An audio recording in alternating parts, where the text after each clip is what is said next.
मेरे प्यारे दोस्तों, स्वागत है आपका अपना YouTube channel motive happy study पर। हम लोग बिहार एसएससी इंटर लेवल के लिए जीके जीएस एवं करंट अफेयर की सटीक और शानदार तैयारी कर रहे हैं और सब्जेक्ट वाइज आपको स्टडी करवा रहे हैं।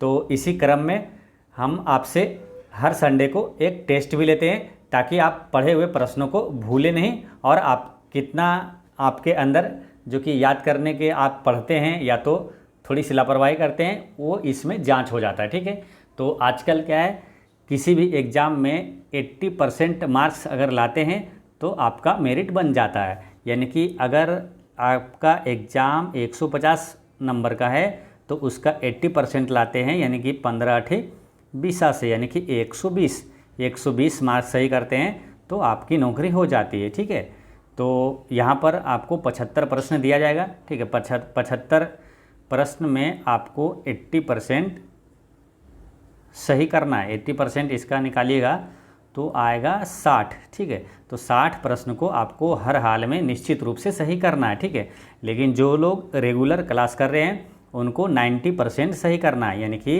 75 का 90% आपका आता है 67। ठीक है, 67.5 आता है, लेकिन 67 नंबर आपको सही करना है। ठीक है, तो अगर 60 से अगर कम सही होता है तो आप समझिए आपको काफ़ी मेहनत करने की ज़रूरत है और रेगुलर पढ़ाई करने की ज़रूरत है।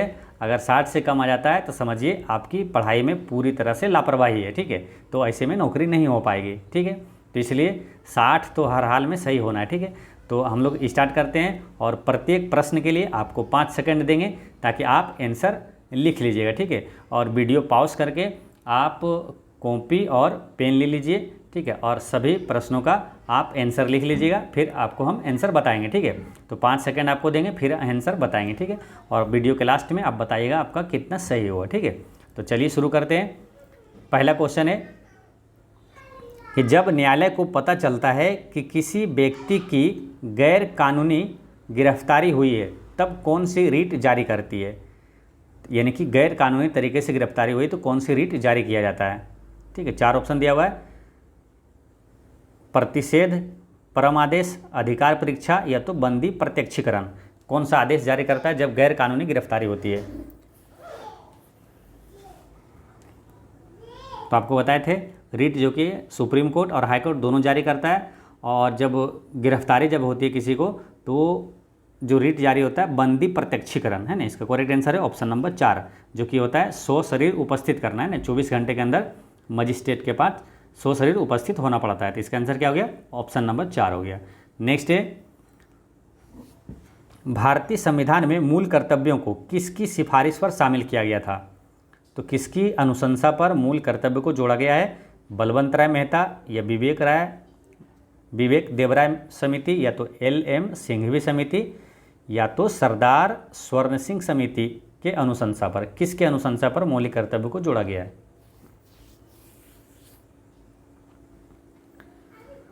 तो आपको याद होगा मौलिक कर्तव्य जो कि 42वां संविधान संशोधन के तहत 1976 में स्वर्ण सिंह समिति के अनुशंसा पर जोड़ा गया था।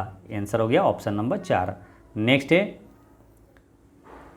किस समिति ने मौलिक कर्तव्यों का पालन न करने पर जुर्माना या सजा का प्रस्ताव रखा था। तो किस समिति ने रखा था, है ना। 4 ऑप्शन दिया हुआ है: स्वर्ण सिंह, इंदिरा गांधी, मोरारजी देसाई या तो वर्मा समिति। मौलिक कर्तव्य का पालन न करने पर जुर्माना या सजा का प्रस्ताव रखा, तो वो भी है स्वर्ण सिंह समिति है। इसका आंसर हो गया ऑप्शन नंबर 1। नेक्स्ट है, किस संविधान संशोधन अधिनियम के तहत उद्देशिका में यानी कि प्रस्तावना में धर्मनिरपेक्ष शब्द जोड़ा गया था। धर्मनिरपेक्ष शब्द किस संविधान संशोधन के तहत जोड़ा गया था? 4 ऑप्शन आपको है: 44वां, 43वां, 41वां या तो 42वां संविधान संशोधन अधिनियम। तो प्रस्तावना में 3 शब्द जोड़ा गया था, है ना। तो आप जैसे कि एक ऐसे समझिए, आप ऐसे टेस्ट देना है कि जैसे कि एग्जाम ही दे रहे हैं ना। आपके सामने एग्जाम में ये प्रश्न आया है तो आप कैसे इसका आंसर टिक करते हैं, पूरी तरह से एकदम सेम वैसे ही प्रैक्टिस करना है ताकि आपको एग्जाम में काफ़ी कॉन्फिडेंस रहे और कन्फर्म आंसर आप आसानी से टिक करें। ठीक है, तो जैसे एग्जाम में ये प्रश्न आपसे पूछ लिया गया है कि किस संविधान संशोधन अधिनियम के तहत उद्देशिका में धर्मनिरपेक्ष शब्द जोड़ा गया था, तो आपके दिमाग में तुरंत क्या आता है कि प्रस्तावना में 3 शब्द जोड़ा गया था ना, धर्मनिरपेक्ष और कौन सा था, समाजवादी और अखंडता, 3 शब्द जोड़ा गया था। वो जोड़ा गया था 42वां संविधान संशोधन के तहत, है ना। मौलिक कर्तव्य भी जोड़ा गया था 42वां संविधान, और 3 शब्द जो है समाजवादी, धर्मनिरपेक्ष और अखंडता शब्द भी जोड़ा गया था 42वां संविधान संशोधन अधिनियम के तहत। ठीक है, तो इसका आंसर हो गया 4। नेक्स्ट है, अब आपसे ये प्रश्न पूछा गया है, आप समझिए कि आपके स्क्रीन पर ये क्वेश्चन आ गया। ठीक है, कि भारत के संविधान के अनुच्छेद 18 के अनुसार राज्य द्वारा किस प्रकार की उपाधि प्रदान की जा सकती है। अनुच्छेद 18 किस प्रकार की उपाधि प्रदान की जा सकती है। धार्मिक और संगीत, सैन्य और सामाजिक, सैन्य और शैक्षणिक, या खेल और संगीत। तो अनुच्छेद 18 से याद आ रहा होगा आपको कि अनुच्छेद 18 में है उपाधियों का अंत है। ठीक है, उपाधियों का अंत है, लेकिन किस प्रकार की उपाधि प्रदान की जा सकती है, ये क्वेश्चन पूछ लिया, थोड़ा सा हार्ड पूछ लिया गया। तो इसका आंसर क्या हो जाएगा, इसका करेक्ट आंसर है सैन्य और शैक्षणिक उपाधि प्रदान की जा सकती है। नेक्स्ट है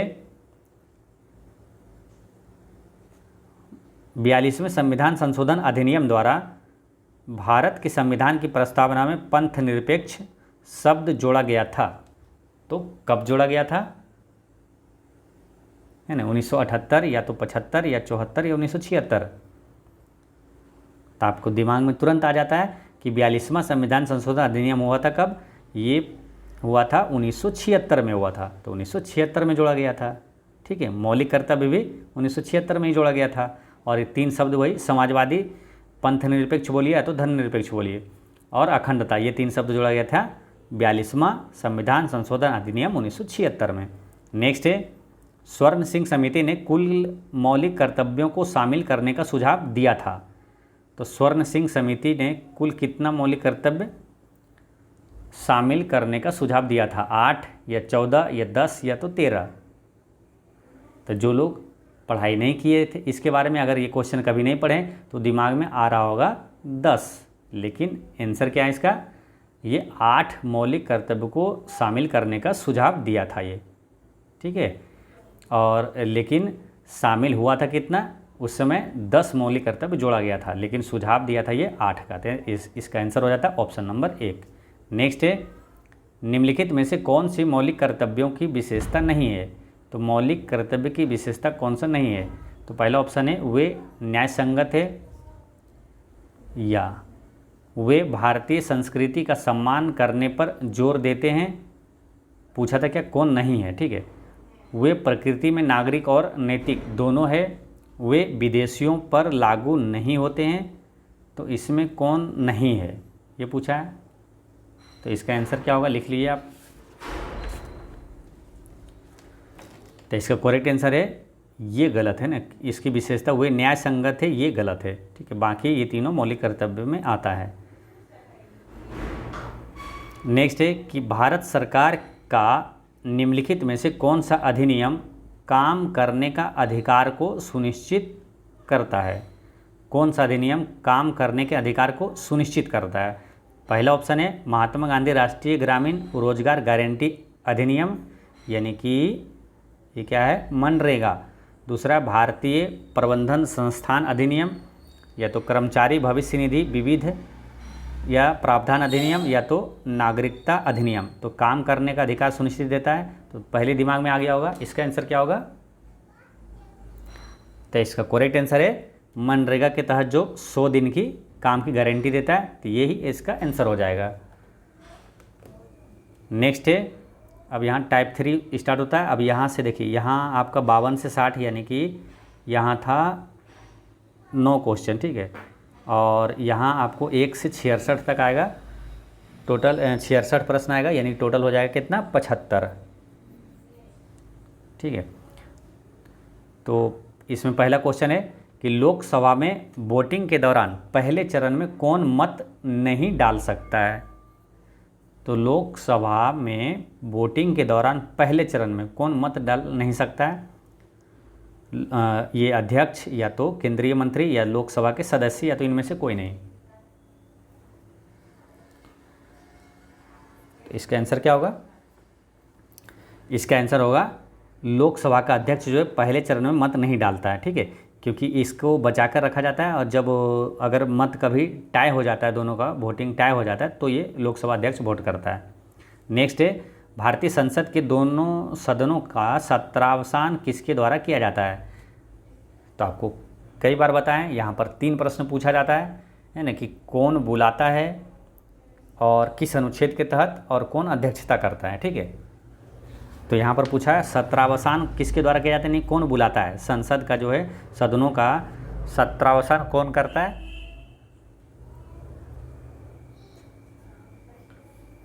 तो इसका आंसर क्या हो जाएगा?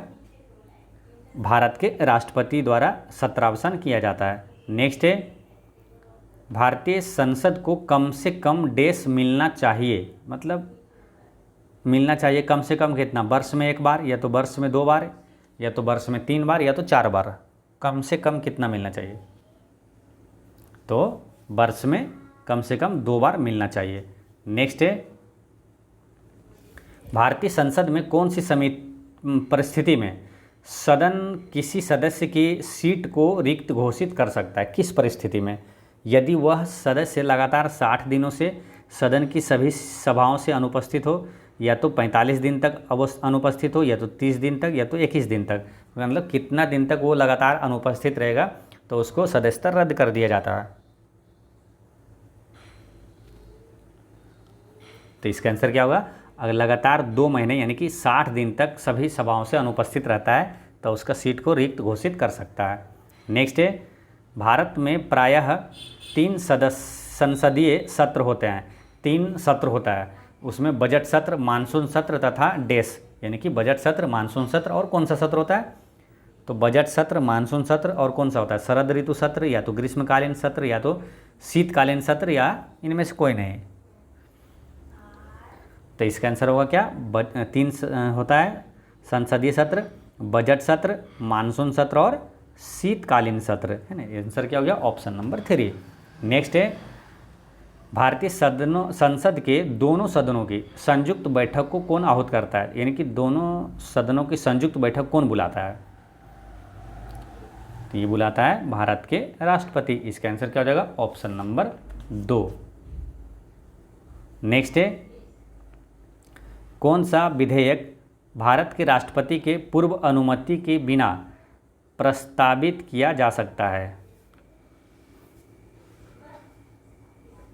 कौन सा विधेयक भारत के राष्ट्रपति के पूर्व अनुमति के बिना प्रस्तावित किया जा सकता है? धन विधेयक, या तो वित्त विधेयक, साधारण विधेयक, या तो विकल्प में से कोई सही नहीं है। इन साधारण विधेयक को राष्ट्रपति के पूर्व अनुमति के बिना भी प्रस्तावित किया जा सकता है। Option number 3। नेक्स्ट है, भारत में केंद्रीय मंत्रियों को गोपनीयता की शपथ किसके द्वारा दिलाई जाती है? यानी कि केंद्रीय मंत्री की शपथ कौन दिलाता है? तो आपको याद होगा, कई बार आप टीवी पे देखते हो, है ना, मंत्री जब लोकसभा का जब चुनाव हो जाता है, तो जब जीत जाते हैं, प्रधानमंत्री और मंत्री का जो शपथ दिलाता है, तो कौन दिलाता है ना? क्या हुआ इसका आंसर? भारत के प्रधानमंत्री, या तो नियंत्रक व महालेखा परीक्षक, या तो राष्ट्रपति, या तो मुख्य न्यायाधीश, कौन शपथ दिलाता है? तो भारत के राष्ट्रपति द्वारा शपथ दिलाया जाता है। नेक्स्ट है, राष्ट्रीय आपातकाल के राज्य के विषयों पर संसद द्वारा बनाए गए कानून आपातकाल की समाप्ति के बाद कितने समय बाद निष्क्रिय हो जाते हैं तथा प्रवृत्ति में नहीं रहते? तो क्वेश्चन क्या पूछा है कि राष्ट्रीय आपातकाल के राज्य के विषयों पर संसद द्वारा बनाए गए कानून आपातकाल की समाप्ति के बाद कितने समय बाद निष्क्रिय हो जाते हैं? तो क्या हो गया इसका आंसर? 3 माह, 6 माह, 9 माह या 12 माह?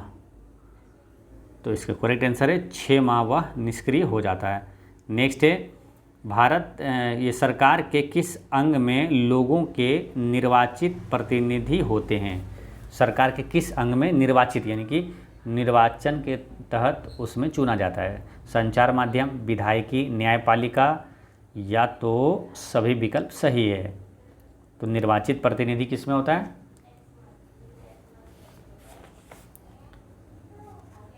तो इसका करेक्ट आंसर है विधायिकी में होता है, विधायिकी में निर्वाचित प्रतिनिधि होता है।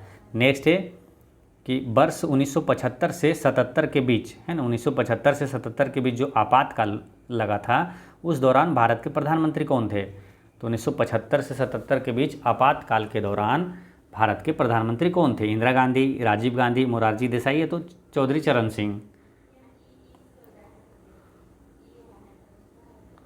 तो कभी कभी ऑप्शन छाट के भी आसानी से कन्फर्म आंसर इसका टिक कर सकते हैं ना। तो 1975-77 के दौरान, है ना, राजीव गांधी नहीं थे, ये नहीं थे, ये नहीं थे और इंदिरा गांधी थे, है ना। इसका करेक्ट आंसर हो जाएगा ऑप्शन नंबर 1।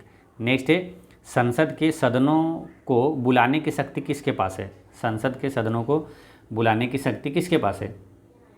प्रधानमंत्री, अध्यक्ष या तो उपराष्ट्रपति या तो राष्ट्रपति।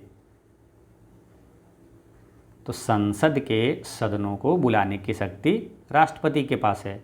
नेक्स्ट है, भारत की संसद में निम्नलिखित शामिल है, यानी संसद संसद के कितने अंग हैं और संसद किससे मिलकर बना है? राष्ट्रपति, राज्यसभा, लोकसभा या तो केवल लोकसभा, या राज्यसभा और लोकसभा से मिलकर बना है संसद, या तो राज्यसभा से।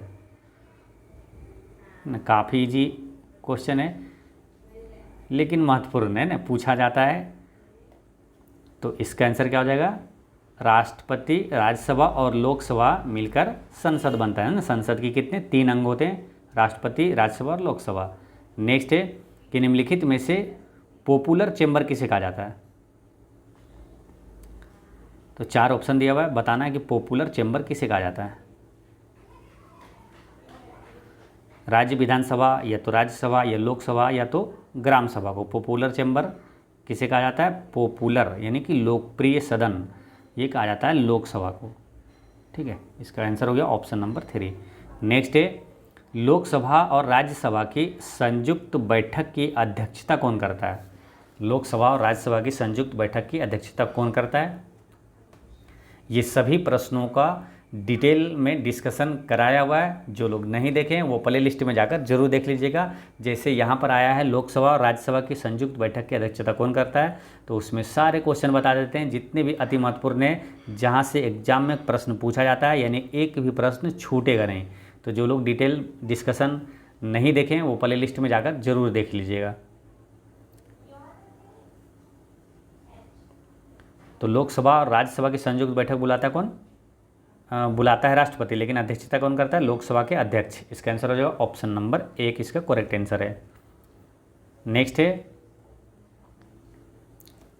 लोकसभा में कार्य संचालन और आचरण की नियमावली का नियम संसद भवन के समक्ष औपचारिक प्रस्ताव पेश किए जाने से संबंधित नहीं है, इसलिए इस नियम के तहत मामलों पर चर्चा के बाद मतदान नहीं हो सकती है। तो वो नियम पूछ रहा है कौन सा है?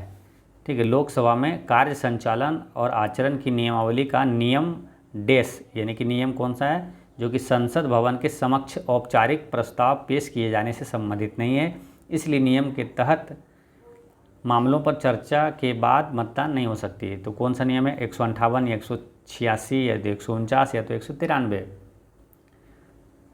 तो वो है नियम 193, इसका करेक्ट आंसर है।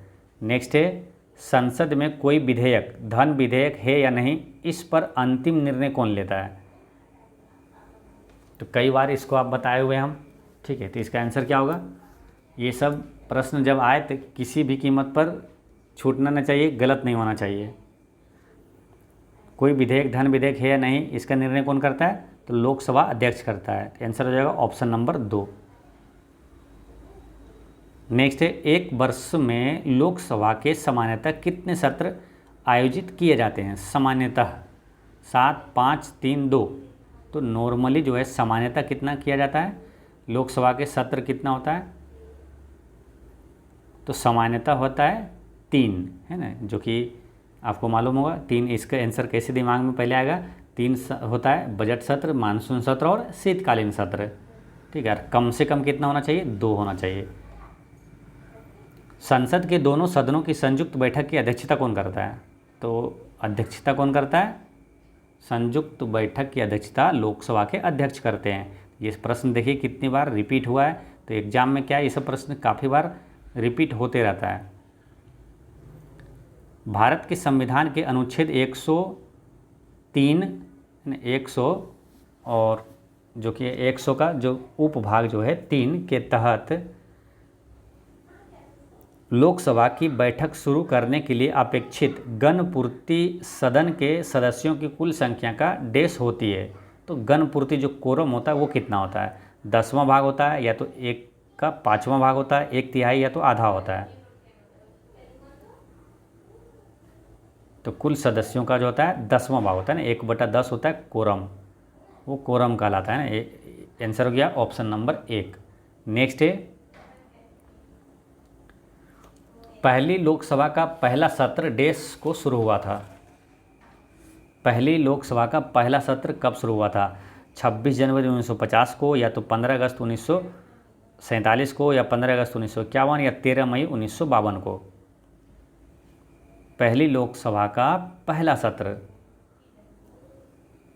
ये शुरू हुआ था 13 मई 1952 को। इसका आंसर है ऑप्शन नंबर 4 है ना, 21 का हो गया 4। नेक्स्ट है, लोकसभा में प्रश्नों की स्वीकार्यता का फैसला कौन करता है? लोकसभा में प्रश्नों की स्वीकार्यता का फैसला कौन करेगा? लोकसभा का अध्यक्ष, या तो प्रधानमंत्री, उपराष्ट्रपति, या तो उपाध्यक्ष।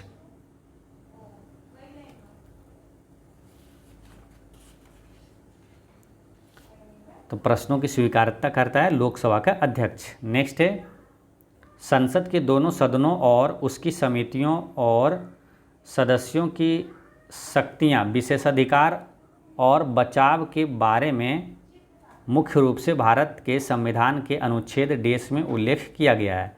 तो किस अनुच्छेद में है कि संसद के दोनों सदनों और उसकी समितियों और सदस्यों की शक्तियां, विशेषाधिकार और बचाव के बारे में ये उल्लेख किस में किया गया? अनुच्छेद 115, या तो 107, या तो 5, या तो 102। तो अनुच्छेद 105 में ये उल्लेख किया हुआ है। नेक्स्ट है, संसद सदस्य स्थानीय क्षेत्र विकास योजना MP लेड्स को दिसंबर डेस में पेश किया गया था। तो दिसंबर कब पेश किया गया था? 2014 में, 1991, 2004, या तो 1993। तो संसद सदस्य स्थानीय क्षेत्र विकास योजना को दिसंबर 1993 में पेश किया गया था। नेक्स्ट है, संसदीय कार्यवाही में शून्यकाल के दौरान लोटरी में उनकी प्राथमिकता के अनुसार प्रतिदिन कितने मामलों को उठाने की अनुमति दी जाती है? शून्यकाल के दौरान कितने मामलों को उठाया जा सकता है? तो 21, 18, 19, या तो 20। तो कितने प्रश्न पूछा जाता है शून्यकाल के दौरान? तो 20 प्रश्न पूछा जाता है ना। इसका आंसर हो जाएगा ऑप्शन नंबर 4। नेक्स्ट है, लोकसभा के डेश नियम के अधीन विशेष वर्णित तरीकों से वे तथ्य जो क्रम में नहीं है, जो क्रम में नहीं है तो उसके लिए किस नियम के तहत क्वेश्चन पूछा जाता है, ये पूछ रहा है ना। तो लोकसभा के डेश नियम के अधीन है विशेष वर्णित तरीकों से वे तथ्य जो क्रम में नहीं है। तो इसका आंसर क्या होगा? लोकसभा का वो कौन सा नियम है? 377, या 302, या तो 223, या तो 214। तो है लोकसभा के 377 नियम के अधीन विशेष वर्णित तरीकों से वे तथ्य जो क्रम में नहीं है। नेक्स्ट है कि स्वतंत्र भारत के पहले रक्षा मंत्री कौन थे? तो पहले रक्षा मंत्री कौन थे? सी राजगोपालाचारी, या बलदेव सिंह, जगजीवन, या तो सरदार वल्लभ भाई पटेल। तो रक्षा मंत्री कौन थे?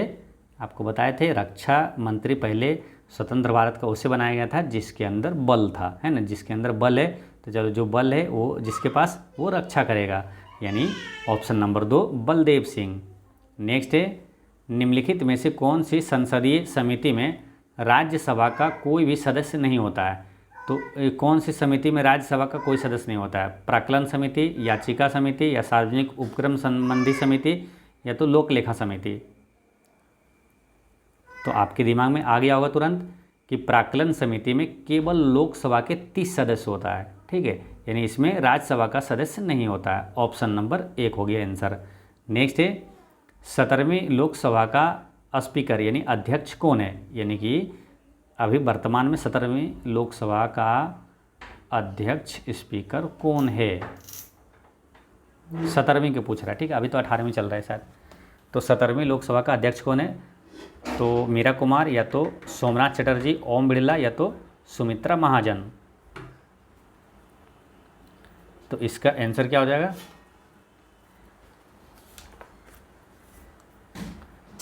इसका करेक्ट आंसर है ओम बिरला, है ना। वर्तमान में भी अभी कौन है? तो ओम बिरला ही है। नेक्स्ट है, उत्तर प्रदेश से राज्यसभा में कितने सदस्य नियुक्त किए जा सकते हैं? तो यानी कि यूपी से राज्यसभा सीट की संख्या पूछा जा रहा है। आपको सभी बताए हुए हैं, हर राज्य से लोकसभा और राज्यसभा की सीटें आपको 2-3 बार बता चुके हैं, ठीक है, कि किस राज्य से लोकसभा की सीटें कितनी हैं और राज्यसभा की सीटें कितनी हैं। तो यूपी से क्या है, कितने राज्यसभा सीटें ये पूछा है, 22, 39, 31 या तो 18। तो सबसे ज़्यादा राज्यसभा की सीटें और लोकसभा की सीटें उत्तर प्रदेश से ही है। तो कितना है राज्यसभा की सीटें? 31 है ना, 31। नेक्स्ट है, निम्न में से किस अवधि के दौरान मोरारजी देसाई भारत के उप प्रधानमंत्री रहे थे? भारत के उप प्रधानमंत्री मोरारजी देसाई ये कब रहे थे? 1966-67 में, या तो 1970 से 71, या तो 1967-69, या 1964 से 66। ये कब भारत के उप प्रधानमंत्री रहे थे? तो इसका आंसर क्या हो जाएगा? ऑप्शन नंबर 3, 1967 से 69 ये भारत के उप प्रधानमंत्री रहे थे। नेक्स्ट है, निम्न में से किसने 1979 में भारत के प्रधानमंत्री मोरारजी देसाई की जगह ली? मोरारजी देसाई के बाद प्रधानमंत्री कौन बने ये पूछ रहा है। चंद्रशेखर आज़ाद बने थे, या तो देवीलाल, जगजीवन राम, या तो चरण सिंह।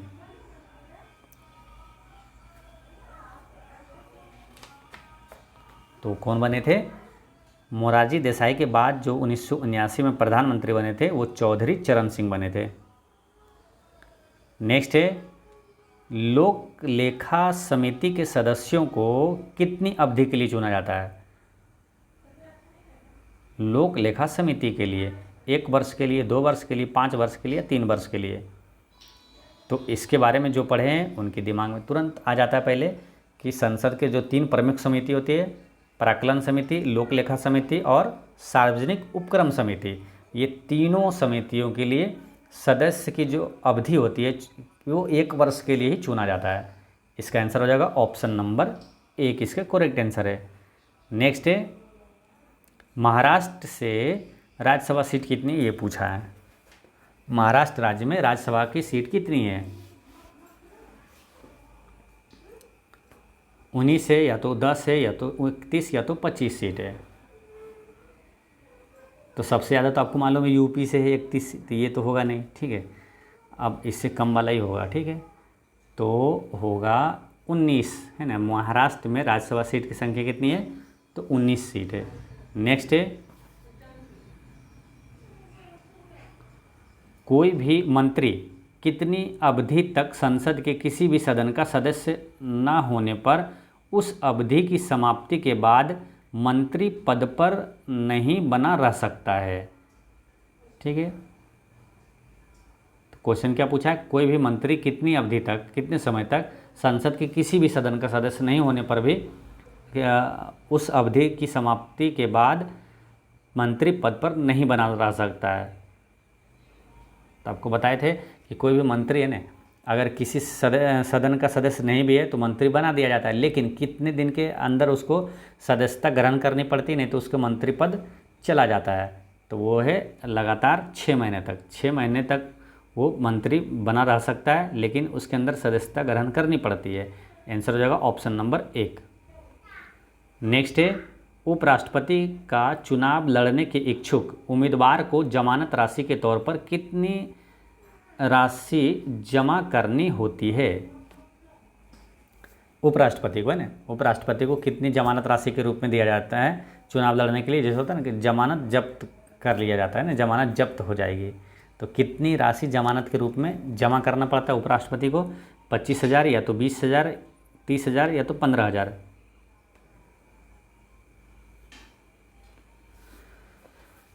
तो उपराष्ट्रपति को चुनाव लड़ने के लिए कितना जमानत राशि जमा करना पड़ता है? तो उपराष्ट्रपति और राष्ट्रपति ये दोनों के लिए ही 15,000 रुपया जमानत राशि देनी पड़ती है। भारत के तीसरे उपराष्ट्रपति निम्नलिखित में से कौन थे? तीसरे उपराष्ट्रपति कौन थे? बी डी जत्ती या जाकिर हुसैन या गोपाल स्वरूप पाठक या तो बीबी गिरी? तीसरे उपराष्ट्रपति कौन थे? तो दिमाग में आंसर कैसे आएगा? तुरंत पहले दिमाग में आएगा क्या कि पहले उपराष्ट्रपति थे सर्वपल्ली राधाकृष्णन, और दूसरा थे जाकिर हुसैन, और तीसरे थे बीबी गिरी। तो इसका आंसर हो जाएगा ऑप्शन नंबर 4। नेक्स्ट है,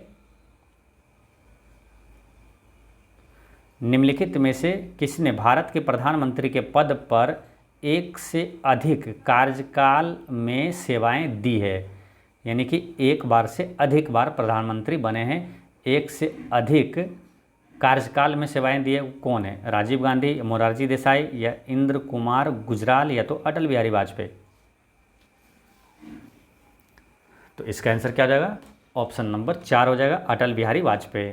नेक्स्ट है, भारत के निम्नलिखित राष्ट्रपतियों में से किसकी पद पर रहते हुए मृत्यु हो गई? यानी कि राष्ट्रपति पद पर थे और उनकी मृत्यु हो गई थी, कौन थे वो? राजेंद्र प्रसाद या तो आर वेंकटरमन, बीबी गिरी या फखरुद्दीन अली अहमद?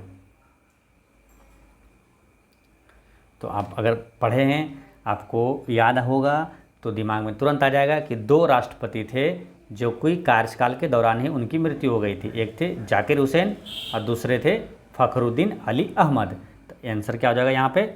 यहाँ पर ऑप्शन में क्या है? फखरुद्दीन अली अहमद है। ऑप्शन नंबर 4 इसका करेक्ट आंसर है। नेक्स्ट है, निम्नलिखित राष्ट्रपतियों में से कौन भारत की राज्यसभा के उपसभापति थे? कौन ऐसा राष्ट्रपति है जो कि राज्यसभा के उपसभापति भी थे? वो प्रणब मुखर्जी या तो प्रतिभा पाटिल या तो जाकिर हुसैन या शंकर दयाल शर्मा? तो राज्यसभा के उपसभापति ये थे प्रतिभा देवी सिंह पाटिल। नेक्स्ट है, रामनाथ कोविंद भारत के कितवें राष्ट्रपति हैं? तो वो क्वेश्चन उस समय पूछा गया था 2020 में कि रामनाथ कोविंद ये भारत के कितवें राष्ट्रपति है? 12वें, 11वें या तो 13वें या 14वें? तो रामनाथ कोविंद जो है ये 14वें राष्ट्रपति थे। इसका आंसर हो जाएगा ऑप्शन नंबर 4। अब वर्तमान में अभी जो द्रौपदी मुर्मू है वो कितवें है? तो वो 15वें राष्ट्रपति है। संविधान के अनुच्छेद 324 के अनुसार निम्नलिखित में से किस संस्थान द्वारा भारत के उपराष्ट्रपति का चुनाव कराया जाता है?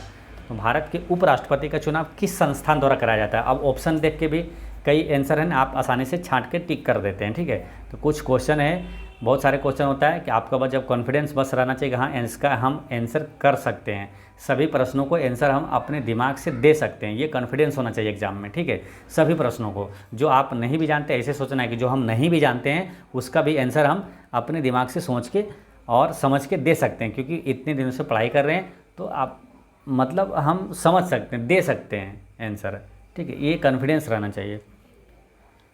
तो अनुच्छेद 324 के अनुसार किस संस्थान द्वारा भारत के उपराष्ट्रपति का चुनाव कराया जाता है? तो उपराष्ट्रपति का चुनाव किसके द्वारा कराया जाता है? भारत के राष्ट्रपति के कार्यालय द्वारा या तो सचिवालय द्वारा, भारत का चुनाव आयोग द्वारा या तो सचिवालय राज्यसभा द्वारा? तो दिमाग में तुरंत आ रहा होगा आंसर इसका क्या होगा। तो इसका आंसर क्या हो जाना चाहिए? भारत का चुनाव आयोग द्वारा कराया जाता है। नेक्स्ट है, भारत के राष्ट्रपति निम्न में से किस एक के अलावा सभी केंद्र शासित प्रदेशों की शांति, प्रगति और अच्छी सरकार के लिए नियम बना सकते हैं? तो किस एक के अलावा यानी कि किसको छोड़कर सब जगह बना सकता है? लक्षद्वीप, पुदुचेरी, अंडमान निकोबार द्वीप समूह या तो चंडीगढ़? तो चंडीगढ़ के अलावा, ठीक है। इसका आंसर हो गया ऑप्शन नंबर 4। नेक्स्ट है कि निम्न में से कौन सा कथन सत्य है? कौन सा कथन सही है ये बताना है। पहला क्या है? उपराष्ट्रपति का चयन 6 वर्षों के लिए की अवधि के लिए होता है, ये सही है। या तो उपराष्ट्रपति का चयन 5 वर्ष की अवधि के लिए होता है, या तो 4 वर्ष की अवधि के लिए, या तो 7 वर्ष की अवधि के लिए। तो उपराष्ट्रपति का चयन कितने वर्षों के लिए होता है? तो उपराष्ट्रपति पूछे या तो राष्ट्रपति पूछे कितने वर्ष के लिए होता है? तो इसका आंसर हो जाएगा ऑप्शन नंबर 2, 5 वर्ष के लिए होता है। ठीक है, आंसर 5 वर्षों की अवधि के लिए। नेक्स्ट है, राज्यसभा के पहले अध्यक्ष निम्न में से कौन थे? राज्यसभा के पहले अध्यक्ष, तो दिमाग में तुरंत आ गया होगा कि पहले राज्यसभा के पहले अध्यक्ष, यानी कि अध्यक्ष मतलब राज्यसभा के पहले सभापति के बारे में पूछ रहा है। और सभापति जो होता है वो क्या होता है? राज्यसभा के सभापति कौन होता है? भारत के उपराष्ट्रपति होता है, यानी कि भारत के पहले उपराष्ट्रपति के बारे में पूछ रहा है। तो भारत के पहले उपराष्ट्रपति कौन थे? भीमराव अंबेडकर, सचिदानंद सिन्हा, राजेंद्र प्रसाद या तो सर्वपल्ली राधाकृष्णन। तो भारत के पहले उपराष्ट्रपति थे सर्वपल्ली राधाकृष्णन। नेक्स्ट है,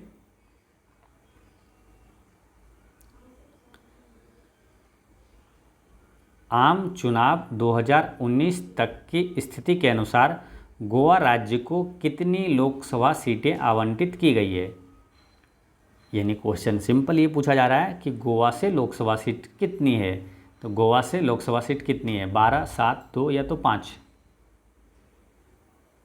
तो गोवा से लोकसभा सीट की संख्या है 2, है ना। ऑप्शन नंबर 3 इसका आंसर हो जाएगा।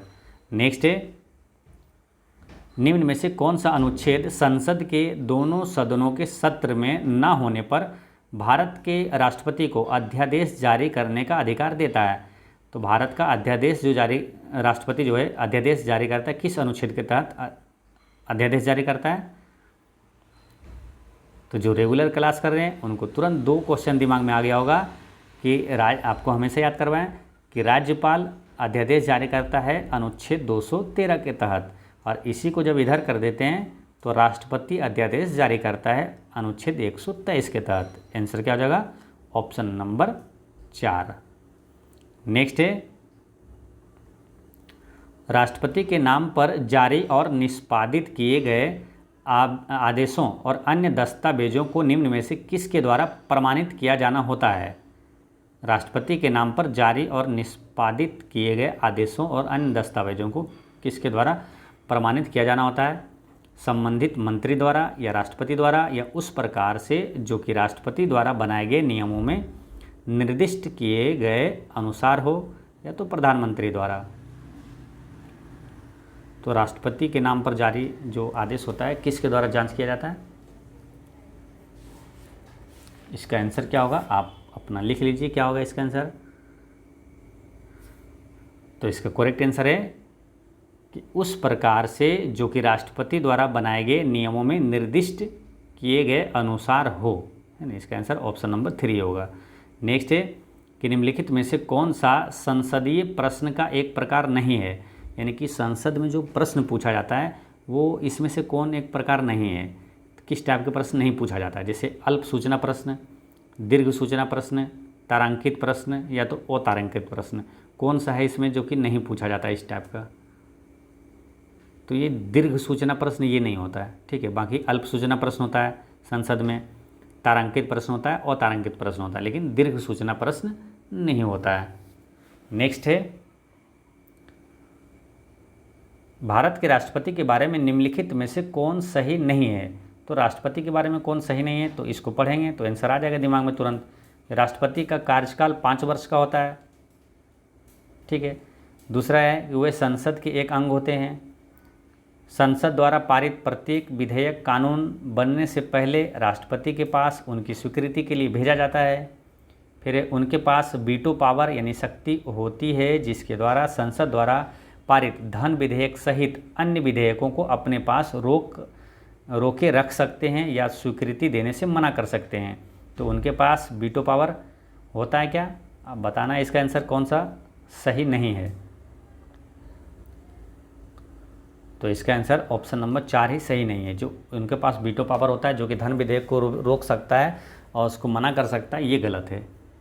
ऑप्शन नंबर 4 सही आंसर हो गया।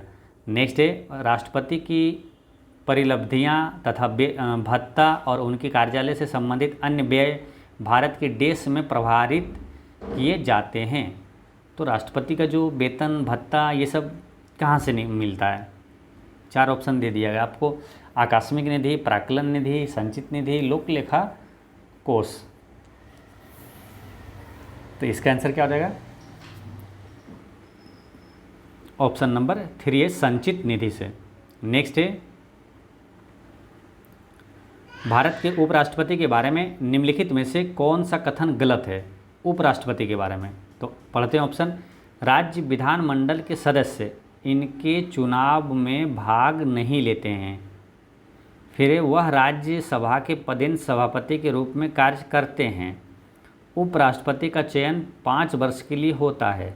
लोकसभा राज्यसभा द्वारा पारित एक प्रस्ताव के माध्यम से राष्ट्रपति के अनुमोदन से उन्हें पद से हटाया जा सकता है। तो इसका आंसर क्या होगा? पूछा कौन सा कथन गलत है।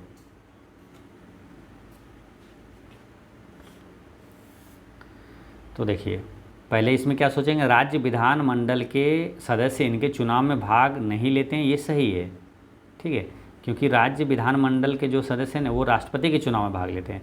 फिर वह राज्य सभा का पदेन सभापति होते हैं, ये भी सही है। उपराष्ट्रपति का चयन 5 वर्ष के लिए होता है, ये भी सही है। ये गलत है, ऑप्शन नंबर 4। इसमें लिखा है कि लोकसभा राज्यसभा द्वारा पारित एक प्रस्ताव के माध्यम से राष्ट्रपति के अनुमोदन से इन्हें पद से हटाया जाता है, ये गलत है। इसमें लोकसभा और राज्यसभा दोनों की ज़रूरत नहीं होती है, ठीक है, केवल राज्यसभा द्वारा ही इसे हटाया जा सकता है। नेक्स्ट है, कौन सा विशेष ज्ञान या तो व्यवहारिक अनुभव भारत के राष्ट्रपति द्वारा राज्यसभा के लिए मनोनीत किए जाने की एक शर्त नहीं है?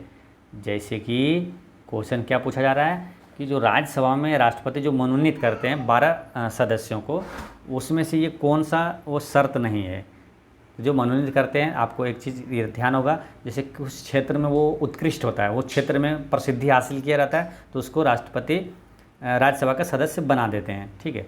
तो उसमें से कौन सा शर्त नहीं है? विज्ञान, कला, वाक्पटुता या तो साहित्य, कौन सा एक शर्त नहीं है? तो इसका आंसर क्या हो जाएगा?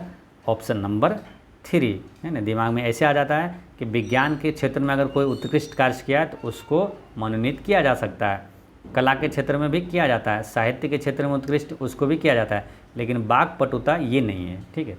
नेक्स्ट है, लोकसभा सचिवालय द्वारा जारी एक पुस्तिका में उन शब्दों और अभिव्यक्तियों की सूची दी गई है जिन्हें लोकसभा और राज्यसभा दोनों में असंसदीय माना जाएगा। निम्नलिखित में से कौन सा शब्द असंसदीय घोषित नहीं किया गया है? तो आजकल देखते हैं कि लोकसभा राज्यसभा में पूरा लड़ाई होता है ना, अंदर वहाँ जैसे हम लोग उम्मीद नहीं करते हैं कि वहाँ बैठ के आदमी सरकार चला रहा है, लेकिन वहाँ अंदर पूरी लड़ाई होती है ना। तो वो बहुत सारा शब्द का यूज किया जाता है। तो कौन सा शब्द को असंसदीय घोषित किया गया है, इसमें से बताना है। तो वहाँ से बहुत सारे शब्द बोले जाते हैं, शकुनी, नौटंकी, चक्कर, गिरगिट। तो कौन सा शब्द असंसदीय घोषित नहीं किया गया है?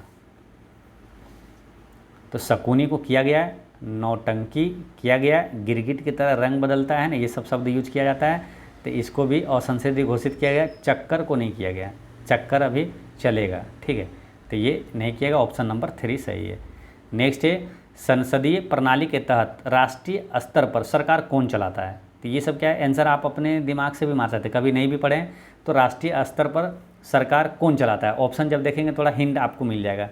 सरकार कौन चलाता है? राष्ट्रपति और मंत्रिपरिषद, या तो प्रधानमंत्री और मंत्रिपरिषद, या प्रधानमंत्री और या तो राष्ट्रपति। तो राष्ट्रीय स्तर पर सरकार कौन चलाता है? दिमाग में आ गया होगा तुरंत आपको, आंसर क्या होगा? प्रधानमंत्री और मंत्रिपरिषद, ये सरकार चलाता है। ऑप्शन नंबर 2 इसका आंसर हो गया। नेक्स्ट है, केंद्रीय विश्वविद्यालय संशोधन विधेयक 2022 को देश में लोकसभा में पारित किया गया था। 2022 में कब पारित किया गया था? अगस्त में, जुलाई में, नवंबर में या सितंबर में?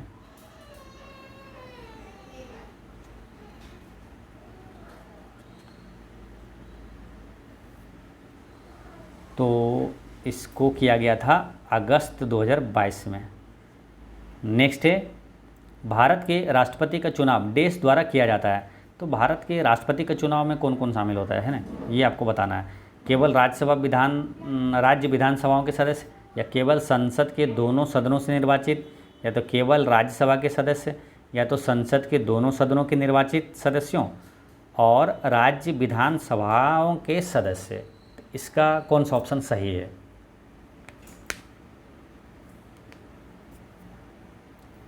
तो इसका करेक्ट आंसर क्या हो जाएगा? संसद का दोनों सदन भी होता है ना, दोनों सदनों के निर्वाचित सदस्य और राज्य विधानसभाओं के सदस्य भी होता है। नेक्स्ट है देश वस्त्र मंत्रालय के अंतर्गत आता है, तो कौन है इसमें जो कि वस्त्र मंत्रालय के अंतर्गत आता है? समर्थ योजना या Ambedkar social innovation and incubation mission, या तो एमपीलेट्स, या तो merchandise exports from India scheme.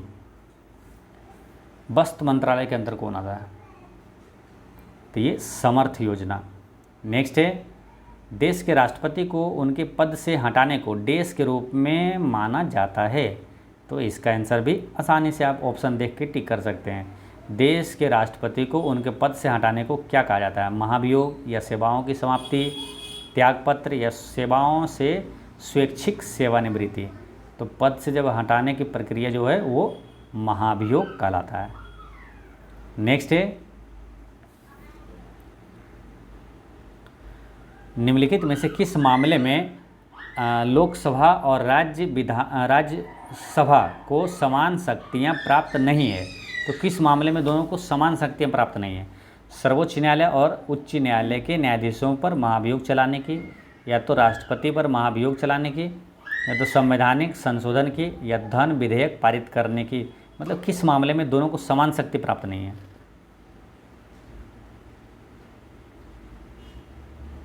इसका आंसर क्या होगा?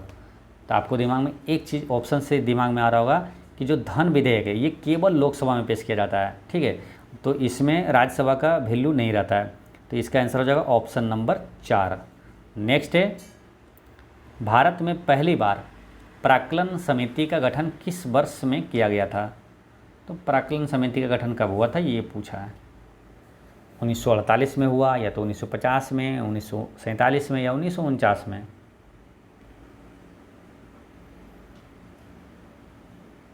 तो इसका आंसर क्या होगा? Option number 2 1950। नेक्स्ट है क्वेश्चन नंबर 62 कि भारत के सेवानिवृत्त राष्ट्रपति के लाभों के संबंध में निम्नलिखित में से कौन सा कथन सही है? यानी राष्ट्रपति जब रिटायर हो जाते हैं उसके बारे में कौन सा कथन सही है? 3 दिया हुआ है, अब आपको बताना है कौन कौन सा सही है। तो पहला क्या है? भारत के पूर्व राष्ट्रपति भी, यानी कि जो रिटायर हो गया, वो 2.5 लाख रुपये के मासिक पेंशन के हकदार होंगे। दूसरा है वे एक निजी सचिव, एक निजी सहायक, एक अतिरिक्त निजी सचिव, 2 चपरासी और प्रति वर्ष 1 लाख रुपये तक के कार्यालय व्यय सहित एक सचिवीय स्टाफ के हकदार हैं।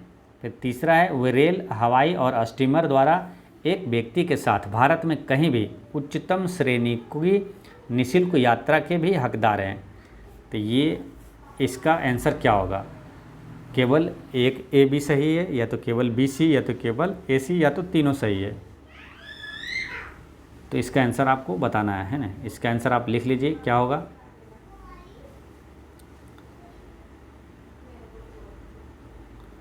तो ये दोनों तो आपको लग रहा होगा ये दोनों सही है ना। 2.5 लाख रुपये मासिक पेंशन ये होगा, और कहीं भी उच्चतम श्रेणी की निःशुल्क यात्रा कर सकते हैं क्योंकि राष्ट्रपति रह चुके हैं, ये भी सही है।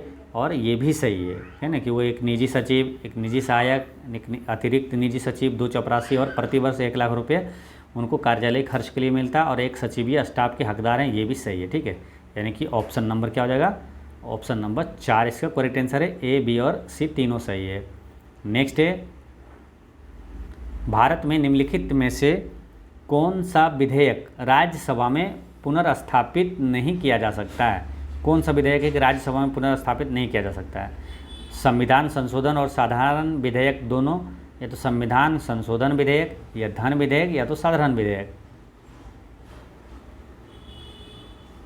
तो इसका आंसर क्या हो जाएगा? ऑप्शन नंबर 3 धन विधेयक।